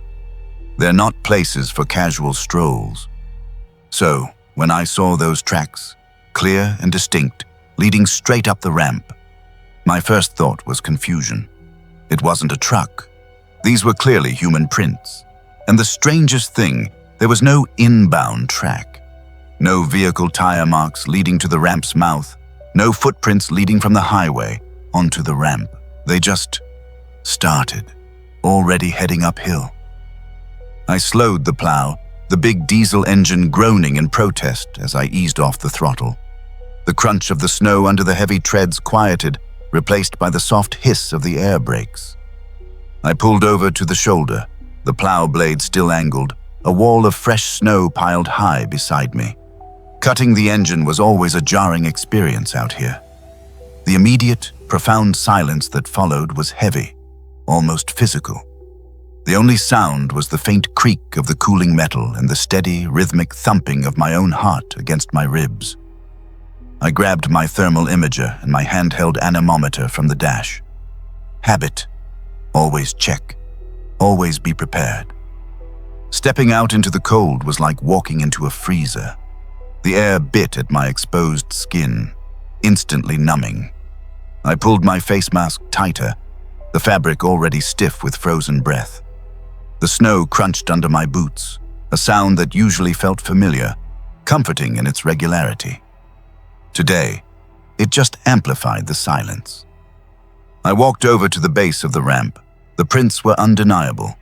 Clear, boot-shaped impressions, each one distinct, about a foot apart, indicating a steady, purposeful stride. They were fresh, too. The edges were sharp, not yet softened by wind or a fresh dusting of snow. I scanned the immediate area with the thermal. Nothing. Just the ambient cold of the snow, the slightly warmer exhaust plume from my idling plow 100 yards back. I circled the mouth of the ramp, walking a wide arc on the untouched snow of the shoulder. No other tracks. Nothing. It was as if someone had simply materialized at the base of the ramp and started walking uphill. A knot began to tighten in my stomach. This wasn't right. I checked my logbook. No reports of stranded vehicles, no distress calls on the CB for this sector. I even tried hailing a few of the usual truckers who ran this route, just a general check-in. Static. or the usual complaints about frost heaves near mile 230. Nothing about anyone walking around without a vehicle in this kind of weather. The cold out here was unforgiving. Exposed skin could freeze in minutes. A person walking up an emergency ramp alone, without a vehicle in sight, was a death sentence. I started up the ramp, following the prints. The incline was steep, and even without the weight of a runaway truck, it was a climb. The snow was deep, and each step was an effort. The prints continued, unwavering, straight up the center of the ramp. They didn't veer, didn't hesitate. It was a methodical ascent. I kept scanning with the thermal, sweeping the snow around me, the sparse, snow-laden scrub brush on either side. Still nothing. Just the deep blue and black of extreme cold on the screen. The silence pressed in, broken only by my heavy breathing, each exhalation a cloud of vapor that hung in the frigid air. The ramp leveled out at the top, a broad, flat expanse designed to bring a truck to a complete stop. And there, at the very end, just shy of the embankment, the footprints simply stopped. They didn't turn around. They didn't lead off into the deeper snow beyond the ramp's edge. They just ended, as if the person had reached the top, taken a final step, and then ceased to exist. I stood there, my breath catching in my throat, the cold seeping into my bones. This was beyond odd. This was impossible. I raised the thermal imager again, sweeping it across the flat top of the ramp, then up the low, snow-covered railing that marked the end. And there it was. A faint, residual heat signature. Not a bright, living heat, but a lingering warmth, like a hand had rested there just moments before. It was on the top rail, right where the last footprint would have been if the person had stepped off the ramp.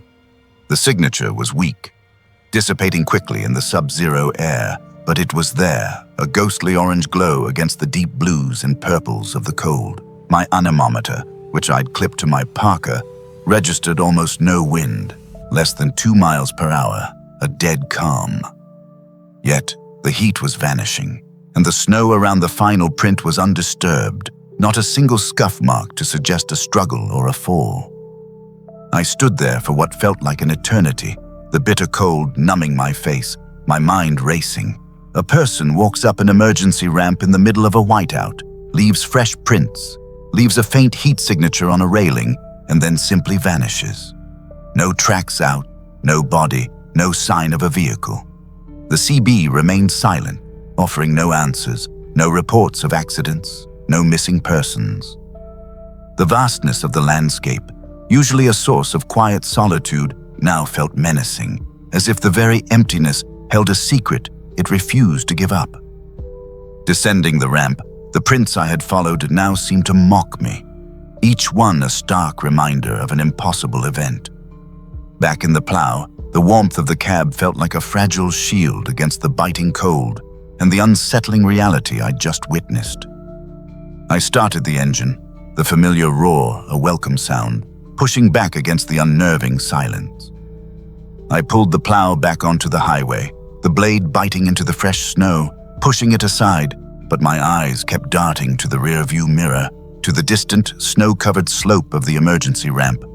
I knew I should report it, but what would I say? I found footprints that lead nowhere, and a warm spot on a railing, in the middle of nowhere, and the person just vanished.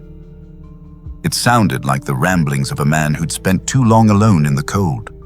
I pushed on, the rhythm of the plow a dull comfort, but the image of those tracks, ending so abruptly at the top of that ramp, was burned into my mind. The pipeline continued its endless journey alongside me, a constant reminder of the human presence in this desolate land.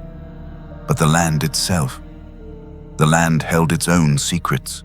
I kept the thermal imager on the passenger seat within reach, and every now and then I'd glance at the anemometer, still registering a near-perfect calm.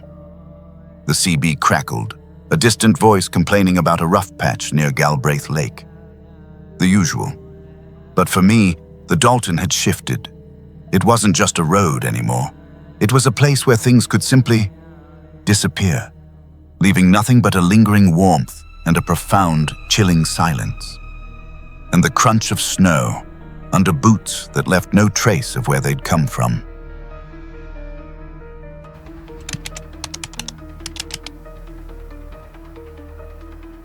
I was driving point in our two-truck convoy, the heavy rig shuddering slightly over another frost heave, when the whiteout had just thickened, swallowing the distant pipeline ahead. The Dalton highway in winter is a different beast altogether. It's not just a road. It's a gauntlet, a 100-ton ballet across a frozen continent. I've run this route for 20 years, hauling everything from drill rigs to modular housing units, and I thought I'd seen every trick the Arctic could pull. This particular run had us heading north through the Brooks Range passes, ferrying specialized equipment for a pipeline maintenance crew out near Prudhoe. My partner, Mark, was about a quarter-mile back, piloting the second rig. Our only real connection, the crackle of the CB and the faint glow of his headlights in my rear view. Convoy rules are strict up here. Never solo, always check in, and every mile marker is a landmark, a promise of progress or a warning. The whiteout had been building since Coldfoot, a steady, relentless assault of wind and snow that turned the world into a featureless, blinding canvas. It was the kind of conditions that made you rely on instinct, on the faint memory of the road beneath the ice, and on the mile markers that appeared like ghosts in the swirling gloom. We were approaching what we called the Miller Creek Turnout, a wide gravel pullout, often used for quick checks or to chain up if the grade got too slick. Standard procedure, especially in this weather, was to pull in, check tires, make sure nothing was shifting on the flatbeds, and let the engines idle for a few minutes. As my headlights cut through the swirling snow, the outline of the pullout's concrete barrier slowly resolved itself from the white. And then, something else. A dark, imposing shape that didn't belong. It was a heavy chain-link gate, the kind you see around secure industrial yards, stretched taut across the entire width of the turnout. A thick, rusted chain was wrapped around the posts, secured by a padlock that glinted dully in my headlights. It was completely, unequivocally, locked. I slowed the rig, the air brakes hissing, and brought the truck to a gentle stop just shy of the barrier. This was unusual. These pipeline pullouts were rarely gated, certainly not locked. Not unless there was active construction or some kind of emergency closure, and we hadn't heard anything on the CB or from dispatch. I leaned over, flicked on my dash cam's recording indicator, standard practice for any unexpected stop or incident, and keyed the mic. "Mark, you copy?" I said, my voice calm, betraying none of the quiet unease that had just settled in my gut. "Yeah, Cap, I read you," his voice crackled back, a little muffled by the static. "What's up? You stopping?" "Affirmative," I replied, my gaze fixed on the heavy chain. "I'm at the Miller Creek Turnout, mile 207. Looks like they've sealed it off. Gate's locked. You see it?" I waited, watching the snow swirl around the gate, listening to the wind howl against the cab, the faint metallic clink of the chain vibrating in the cold air. There was a beat of silence, longer than it should have been. Then Mark's voice, a little clearer now, but with a definite edge of confusion. "Negative, Cap. Nothing here. Just open road. No gate. And I'm at 207, same as you. My GPS says 207 and I just passed the marker board. Wide open." My breath hitched. "Say again, Mark." It was there, a weathered green sign, the numbers 207 stark against the white. "Mark, I'm looking right at it," I insisted, my voice tight. "The gate is directly in front of me. Heavy chain, padlock. It's blocking the entire pullout." Another pause. "Cap, I don't know what to tell you," Mark said, his confusion palpable even through the static. "There's nothing here. Just the normal turnout, open and clear. I can see the whole approach in my lights.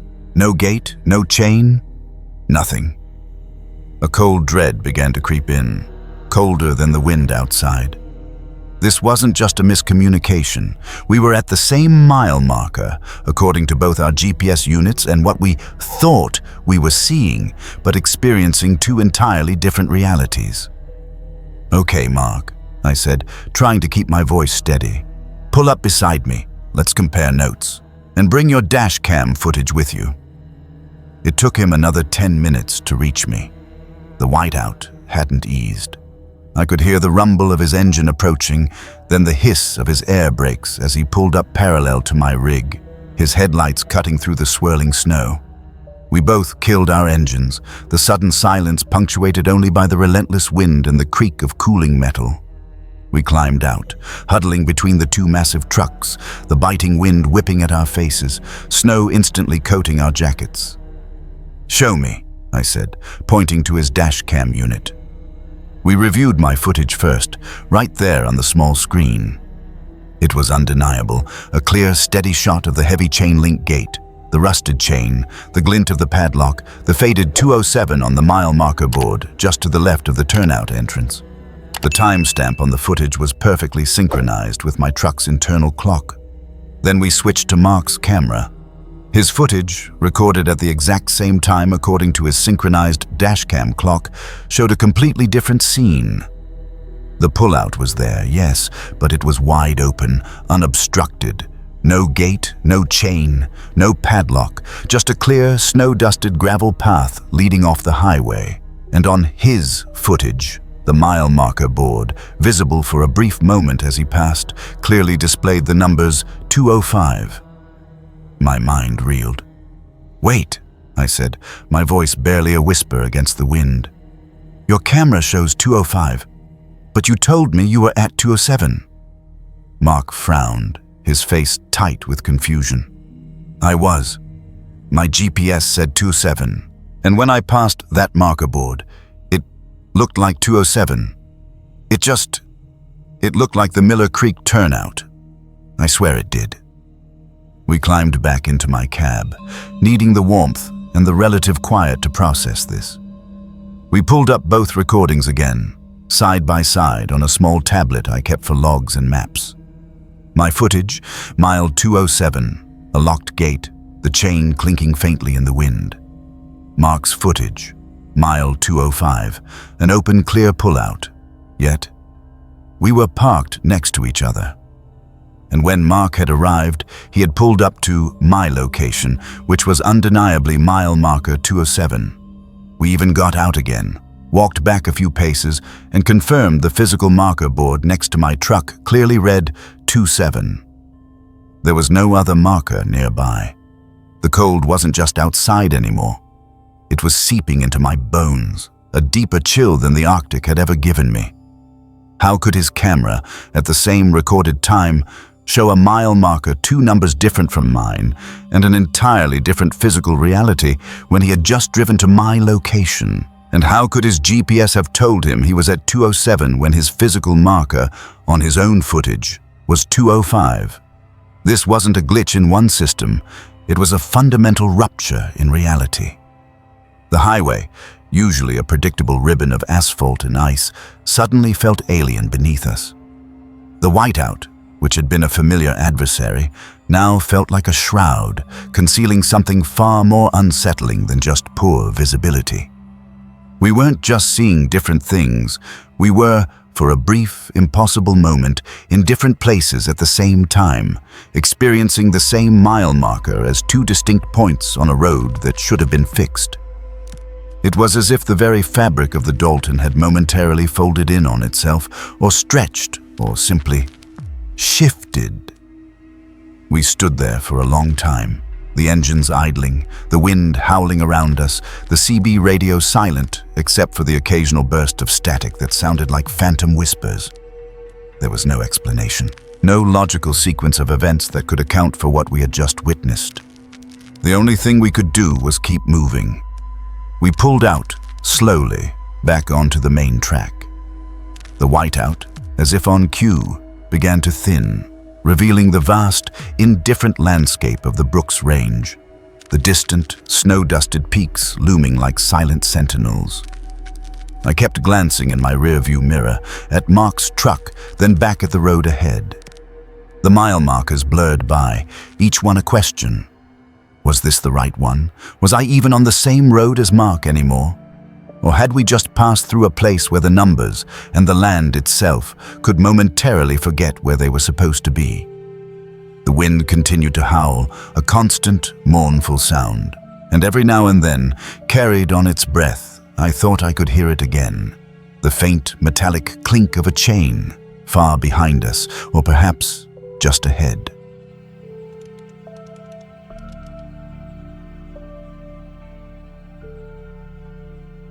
I was just settling into the long haul of my night shift, a lukewarm coffee steaming faintly beside the radio rack, when the first call came in.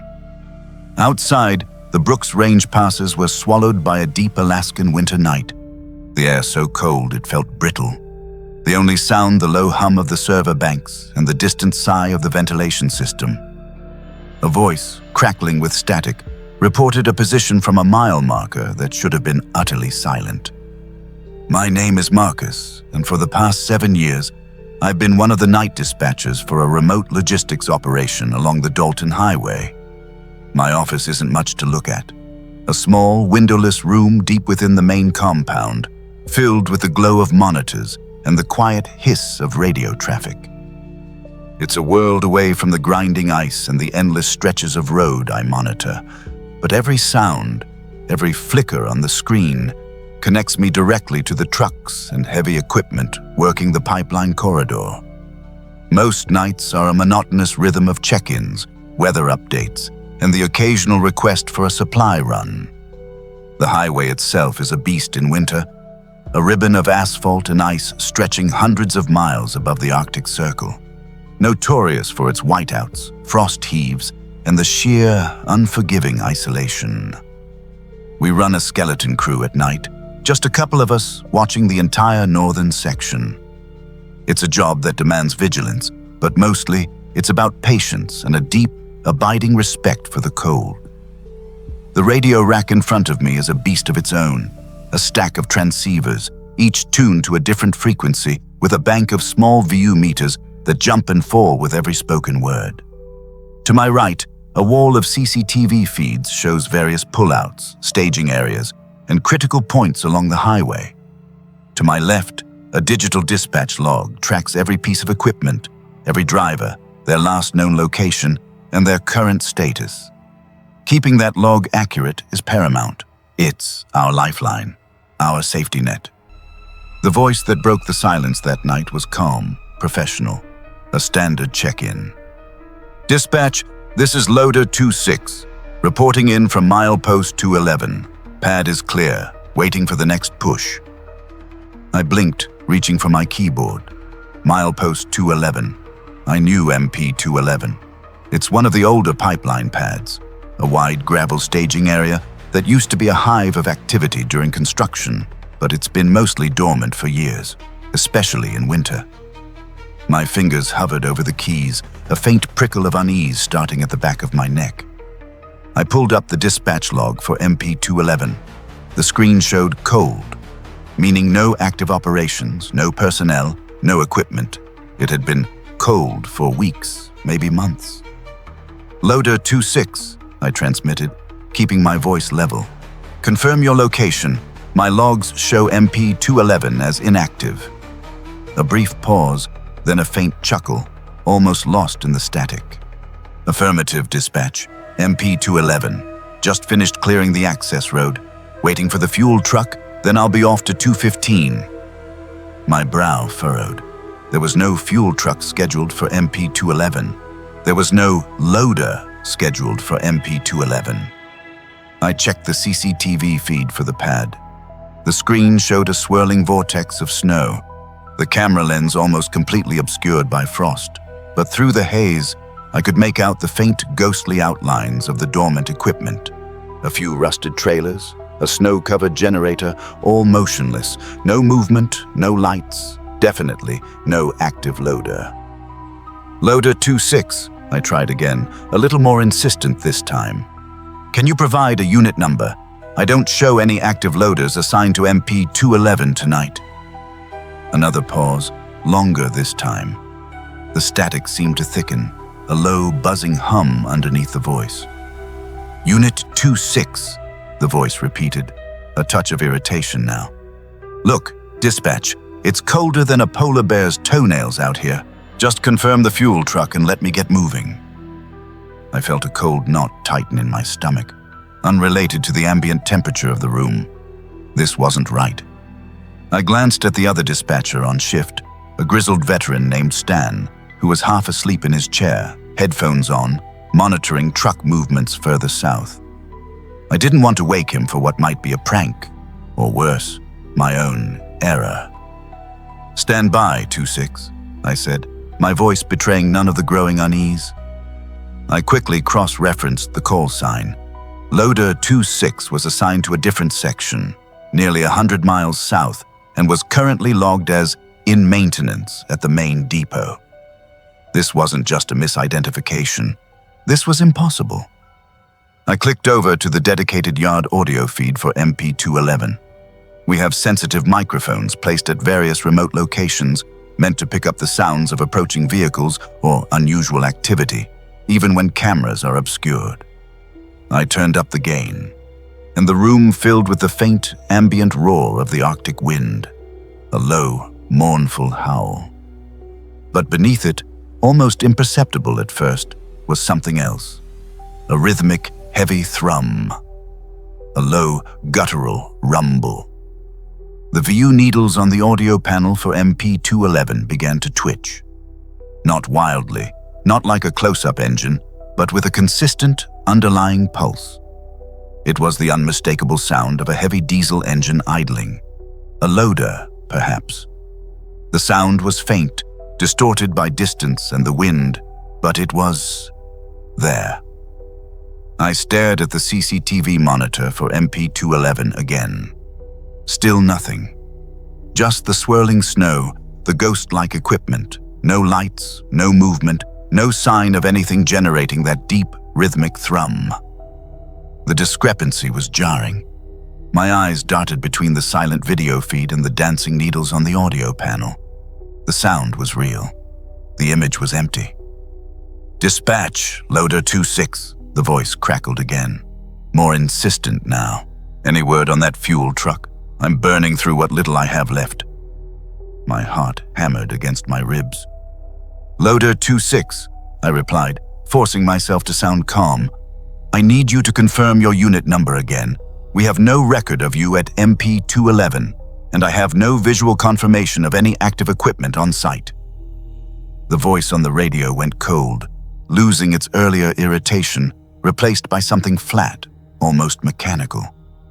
"Unit 2-6, milepost 211, clearing pad, fuel." The words were clipped, devoid of inflection, like a recording. Then the sound of the diesel engine on the yard audio feed seemed to surge. Just for a moment, a deeper growl that made the VU needles jump higher, before settling back into its rhythmic thrum. It was as if the phantom loader had heard me and was making its presence known. I tried calling out to other units, hoping to raise a nearby truck, anyone who might be able to physically verify MP211. Nothing. Most drivers were either in their bunks or too far away in the vastness of the northern highway. The CB chatter was just the usual static and occasional bursts of unintelligible conversation from passing truckers, none of it relevant. The calls from Loader 2-6 continued, every 10 minutes, then every 5. Each time the same flat report, milepost 211, clearing pad, fuel. And each time the yard audio feed for MP211 would register that low, persistent diesel thrum, sometimes accompanied by a faint metallic clang, like a bucket scraping gravel or the groan of hydraulics. The sounds were subtle, almost subliminal, but they were there, a constant, unsettling presence in the quiet room. I felt a growing sense of dread, a chilling certainty that I was listening to something impossible. The cold outside felt like it was seeping into the room, despite the heaters. I pulled my jacket tighter. I even tried rebooting the radio system, thinking it was a cross-frequency bleed or some kind of interference. But the calls persisted, always from the same voice, always from MP211, always accompanied by the phantom clatter on the audio feed. At one point, the voice on the radio changed slightly. It wasn't flat anymore. It sounded strained, almost muffled, as if the speaker was struggling. "Dispatch, it's getting colder. The pad, it's not clear." The words were punctuated by a ragged gasp, and then the line went dead, replaced by pure static. My breath hitched. I leaned forward, my face inches from the monitors.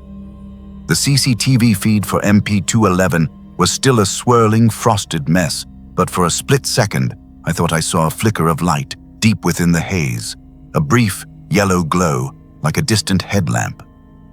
Then it was gone, swallowed by the snow and the darkness, but the diesel thrum on the audio feed did not go silent.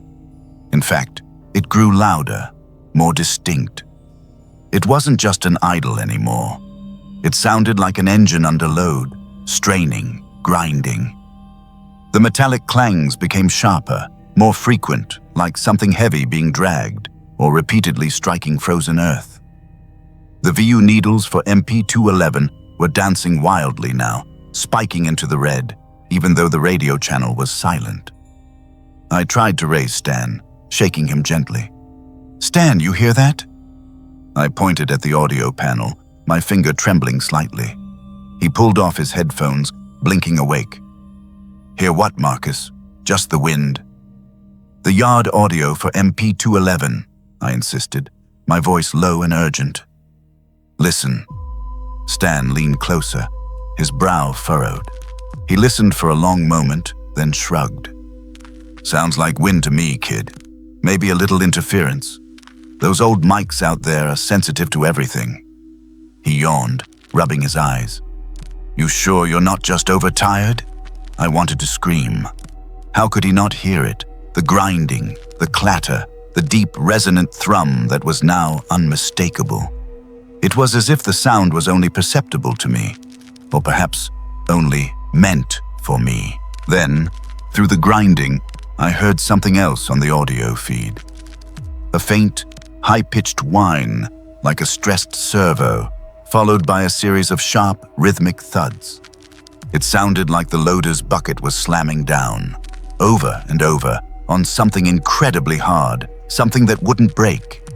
And underlying it all, a low, guttural roar that wasn't mechanical at all, but something organic, something large and in pain. The final call came moments later, not over the radio, but a faint, whispered voice that seemed to bleed directly into the yard audio feed itself, cutting through the grinding and the thuds. It was Loader 26, but the voice was no longer calm, no longer irritated, no longer even strained. It was a raw, terrified gasp. "Dispatch! It's not the pad. It's under us." And the grinding noise intensified to a deafening shriek. The thuds became a frantic, desperate hammering, and then, with a sound like tearing metal and a final, ear-splitting screech, everything cut out. The VU needles on the audio panel for MP211 flatlined. The radio channel was dead. The CCTV feed for MP211 remained a swirling vortex of white, silent, and empty. The silence that followed was heavier than any I had ever known. Stan was already asleep again, oblivious. I sat there, staring at the black screen where the audio levels had just been, my heart still pounding a frantic rhythm against my ribs. The room felt colder than ever. I never reported it. What would I say? That a phantom loader called in from a cold site? That I heard an impossible engine on an empty camera feed? That I listened to someone die or something worse over a dead channel? They'd send me for a psych evaluation. They'd say I was overtired, just like Stan. My shift eventually ended. I walked out into the pre-dawn dark, the air biting and sharp, and the world was utterly silent, save for the crunch of my boots on the frozen gravel. But even now, sometimes, in the deepest quiet of a winter night, I still hear it. That low, rhythmic thrum, the faint, distant idle of a heavy diesel engine. Always from somewhere just beyond the reach of sight. Always from a place that should be cold and still.